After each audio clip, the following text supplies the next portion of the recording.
आमच्या विहिरींना म्हणजे मागच्या 4-5 वर्षापूर्वी कसलं बघायला पाणी भेटत नव्हतं, त्यामुळं आणि हे घेतल्यामुळं विहिरींची पातळी कसलीच हालत नाही आहे। सकाळी जरी मोटरला बटन दाबलं असता, संध्याकाळी जर बंद केलं तरी ते एका रात्रीत आहे तेवढी लेवल करतं। कोळेवाडीचा प्रकाश जायकर म्हणतोय ती गोष्ट अगदी खरी आहे। गेल्या वर्षी इथली परिस्थिती एकदम विरुद्ध होती। कोळेवाडीकरांनी सतत 4 वर्ष टप्प्याटप्प्यानं राबवलेल्या पाणलोट जलसंधारणाच्या कामामुळे आता परिस्थिती सुधारली आहे। 2011 पासून या भागात सलग 2 वर्ष दुष्काळ पडला होता।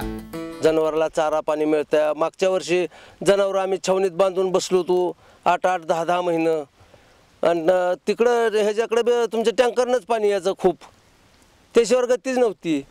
पण आता ह्या 4 महिन्यापासून अलीकडं आम्हाला आपलं सुखरूप चांगला या पिका पाण्याला शुभ झालं। या कशामुळे झालं हे सगळं? हे पाण्या बंधारं बांधल्यामुळं। बंधारं नव्हतं तर आमच्याकडे पाणी प्यायला नजर पडायची नाही। ती चिमण्या पाखरं सगळी मरून गेली, पाणी नाही करून। जनावर आम्ही घेऊन सनी बसलो बाबा तिकडं माळाच्या आड 4 महिने 8 महिने। त्यावेळेस आम्हाला परिस्थिती लय बिकट होती, आता परिस्थिती सुंदर आहे आजच्या काळाला। कोळेवाडी आणि गोडसेवाडी ही 2 गावं माण तालुक्यातल्या डोंगराळ भागातली। या गावांना पाण्याची समस्या ही 5वीला पुजलेली। पाणी टंचाईमुळे इथल्या ग्रामस्थांना नेहमीच नोकरीच्या शोधात शहराकडे जावं लागलं। 72चा दुष्काळ पाहिलेल्या गावातल्या ज्येष्ठ नागरिकांनी दुष्काळाचं विदारक चित्र कायमच पाहिलंय। 2 महिन्याहून पाण्यानं प्यायला इथं पाणीच नव्हतं। कामावाल्या माणसांनी पाणी मजूर कोण जाणायचं कधी?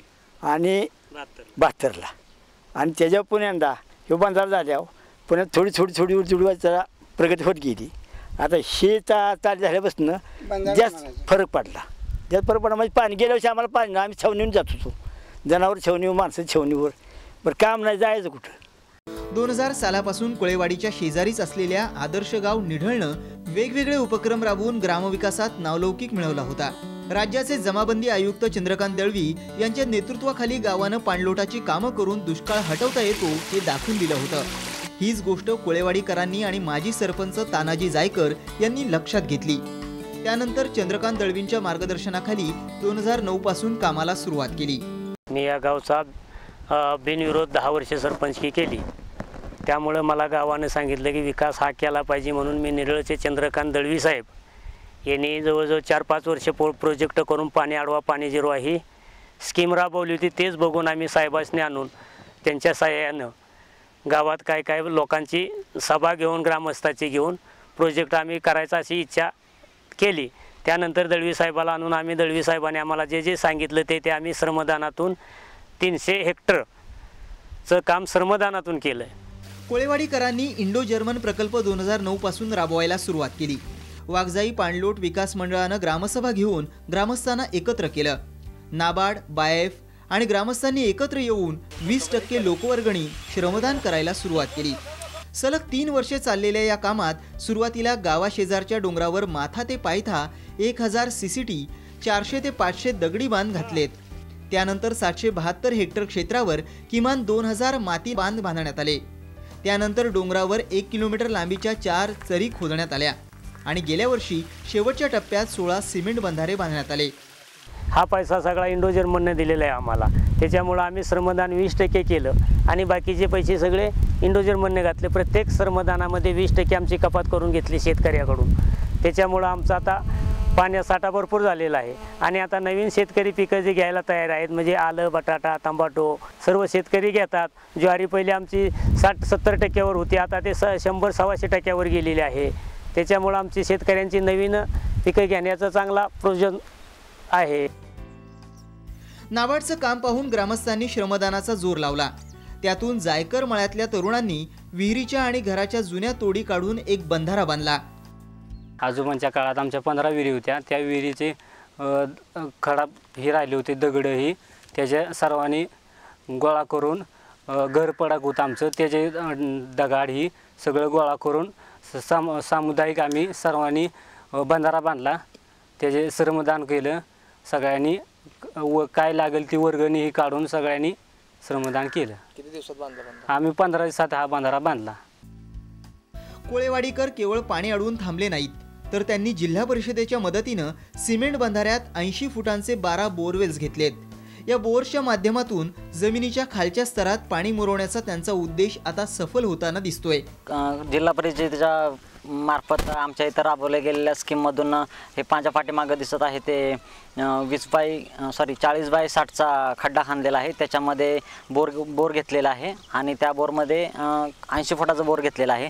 तर त्याच्या वरतून त्याला कोटिंग केलेलं आहे, आतमध्ये केसिंगला होल मारलेले आहेत आणि वरतून सपोर्टसाठी तार लावलेली आहे आणि त्या तारेच्या वरतून साईडला खडी वाळू रेती अशा प्रकारे की तिथं पाणी मुरावं म्हणून पाणी मुरण्यासाठी तसे खड्डे पाडलेले आहेत आणि तशा प्रत्येक 16 बोर घेतलेले आहेत आणि तसे 16 खड्डे आहेत आणि ते बंधाऱ्याच्या वरच्या साईडला तसेच हापसीच्या सामुदायिक विहिरीच्या किंवा वॉटर इरिगेशनच्या ज्या विहिरी आहेत त्यांच्या वरती घेतलेल्या आहेत की त्याचा सोर्स विहिरीला त्या हापसा पंपांना बोरला व्हावा। दुष्काळ 5वीला पुजलेल्या या गावातल्या विहिरी आज तुडुंब भरल्या आहेत। एवढं पाणी कोळेवाडीकरांनी कधीच पाहिलं नव्हतं। आता पुरेसं पाणी आल्यानं चाऱ्याचा प्रश्न तर मिटलाच, पण कांदा, आलं, बटाट्यासारखी बागायत देखील होऊ लागली आहे। माझ्या विहिरीच्या शेजारी 2 बंधारे, खाली एक आणि वरती एक बंधारा आहे। त्या बंधाऱ्यापासून माझ्या विहिरीला असा फायदा झालेला आहे की त्या शेतीत मी 2 एकरामध्ये 25% पण उत्पन्न काढू शकत नव्हतो, कारण पाणी नसल्यामुळं काही त्याचा फायदा होत नव्हता। पण जसे हे बंधारे झाले तेव्हापासून असा विहिरीला एवढा उतार पडला किंवा सर्व विहिरीमध्ये अगदी बंधाऱ्यात पाणी वाहते विहिरीतून बाहेर आणि त्याच्यामुळं आता आम्हाला पिकं घ्यायचं म्हणजे असं कारण की पाहिजे ते पीक घेऊ शकतो। जायकर मळ्यातल्या नारायण जायकरांची या भागातला दुष्काळ पाहण्यात हयात गेली, पण यंदा ते पाण्याची स्थिती बघून समाधानी आहेत। किती मुरते पाणी, किती टिकते, कसं काय होते ते सगळं कळेल।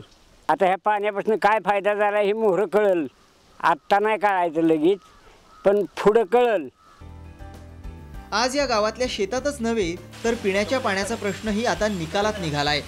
गेली 3 वर्ष सातत्यानं टँकरचं पाणी पिणाऱ्या या गावाला आज नळानं पाणी पुरवठा होतोय की इथून पुढे आम्हाला स्वतः वैयक्तिक पिण्याच्या पाण्याची टंचाई होणार नाही किंवा शेतीची टंचाई होणार नाही, गुरासनी किंवा माणसाला हे पिण्याचा काही प्रॉब्लेम होण्याची शक्यता नाही। आणि यावर्षी पाऊस काळ चांगला झाल्याप्रमाणे अतिउत्तम फायदा होऊन शेतीने निघाला। त्या बंधाऱ्यापासून काही विहिरीसनी भरपूर पाण्याची वाढ झालेली आहे। शेतकऱ्यांना चाऱ्याचा प्रश्न मिटलेला आहे। काही शेतकरी नवीन पिकं घ्यायच्या तयारीत आहेत, टमाटर, आलं, बटाटा, मिरची। आज निढळ गावाचा आदर्श घेऊन कोळेवाडीनं केलेल्या आदर्श कामाचं अनुकरण दुष्काळी भागातल्या प्रत्येक गावानं केलं पाहिजे। कोळेवाडीप्रमाणे दुष्काळाचा कलंक मिटवण्यासाठी प्रत्येक गाव पुढे आल्यास दुष्काळग्रस्त महाराष्ट्राचं चित्र नक्कीच बदलता येईल। इतर भागातल्या शेतकऱ्यांनी हा प्रोजेक्ट तयार करावा, श्रमदानातून केलेला। पाणी अडवा, पाणी जिरवा। पाणी टंचाईपूर्वी आम्हाला प्यायला पाणी नव्हते, आता आम्हाला प्रत्येक नळाला घरी पाणी चालू आहे। भारत नागणे, साम टीव्ही, कोळेवाडी, सातारा।